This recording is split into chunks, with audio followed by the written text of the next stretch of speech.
Nah, ini konkret dalam hidup kita. Kita sering mentaati peraturan, tetapi hanya demi peraturan itu.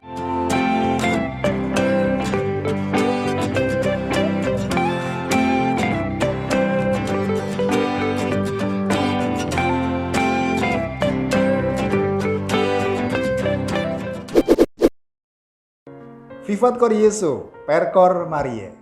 Hiduplah hati Yesus melalui hati Maria. Berjumpa dengan saya Romo Eko SCY dalam Dehonian Talk. Nah, hari ini kita akan merenungkan Injil Yesus Kristus menurut Markus bab 10 ayat 2 sampai dengan 16. Yang kita baca ini adalah hari ini adalah perikop yang terdiri dari dua bagian. Yang pertama itu temanya tentang perceraian. Yang kedua itu bertema tentang bagaimana Yesus memberkati anak-anak. Intinya adalah bicara tentang keluarga.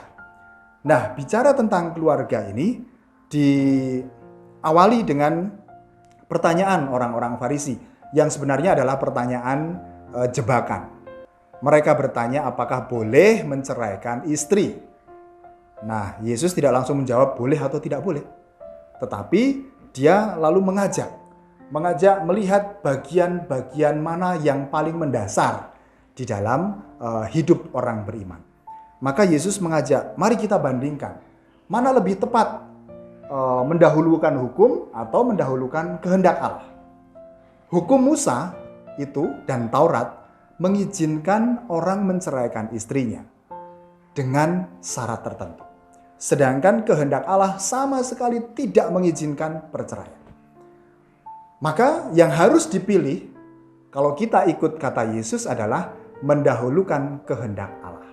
Kalau kita sudah mendahulukan kehendak Allah, maka kita tidak akan melanggar hukum.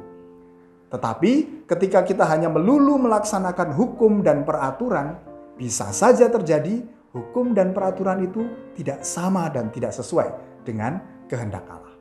Maka yang dikatakan oleh Yesus adalah bagaimana orang harus mengutamakan kehendak Allah lebih dahulu. Nah, ini konkret dalam hidup kita. Kita sering mentaati peraturan, tetapi hanya demi peraturan itu. Tidak langsung masuk begitu dalam diri kita.